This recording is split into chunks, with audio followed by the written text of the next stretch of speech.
Abraham Lincoln predicted it. We would never be conquered from without.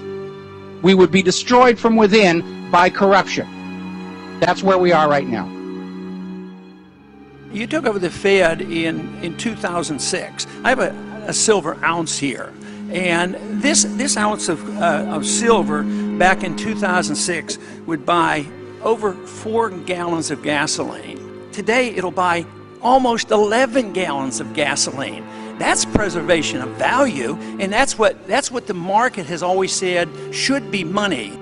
Thomas Jefferson said it, when people fear the government, you have dictatorship. When the government fears the people, you have freedom and liberty. The private financial banking interests who created the Federal Reserve literally bribed Congress and a president to get their own way. And we know what has happened to politicians who stand up to the bankers. They get shot at. If you loaned me $100 and in 2 years from now I gave you 90 back, you'd be pretty upset.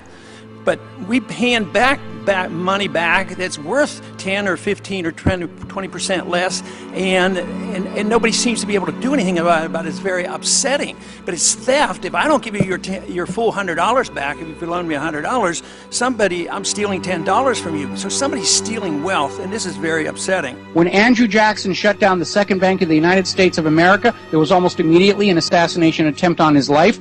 Both pistols failed to fire. Piece of luck there.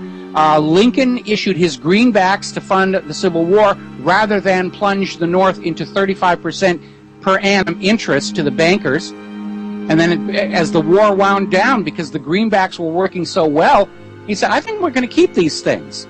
And then, bang, he was shot and his greenbacks were taken out of circulation. John F. Kennedy issued Executive Order 11110, ordering the Treasury to start issuing a new value-based government-issued currency called the United States Note, and he put about $4.5 billion into circulation, which back in 1963 was a lot of money.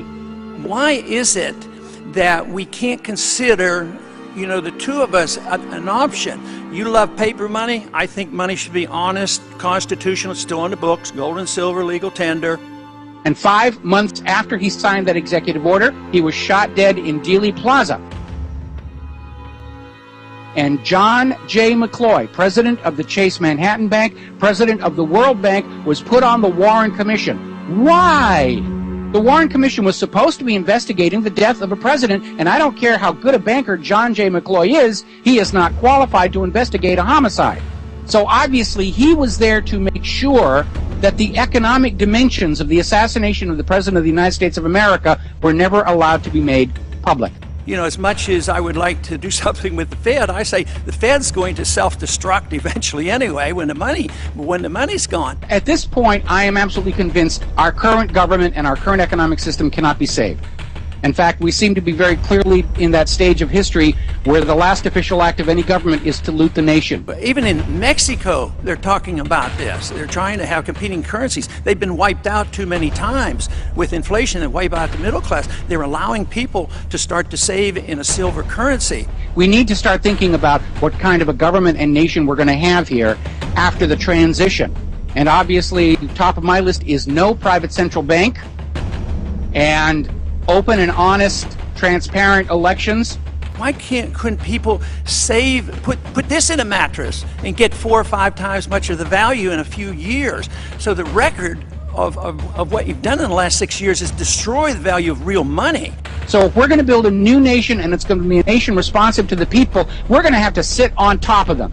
And we're going to have to remind them, you work for us. You are not in authority. You obey the will of the people. We're in authority. We the people. That's why it's at the top of the Constitution. It doesn't say we the government. It doesn't say we the bankers. It doesn't say we the Israelis. It says we the people. This is our country, and you either play by the rules or you are fired. And we have to be willing to enforce that. We have a system that is destined to change. The big question before us is, what's it going to change to? Are we going to accept more authoritarianism and tyranny, or are we going to accept the cause of liberty and return those freedoms to the American people?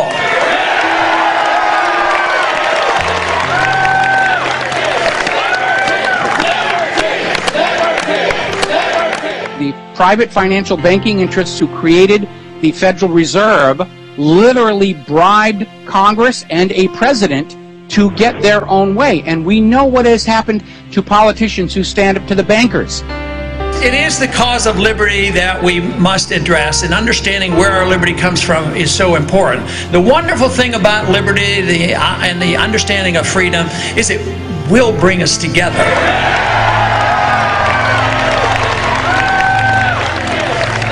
Dr. Congressman and Presidential Candidate Ron Paul.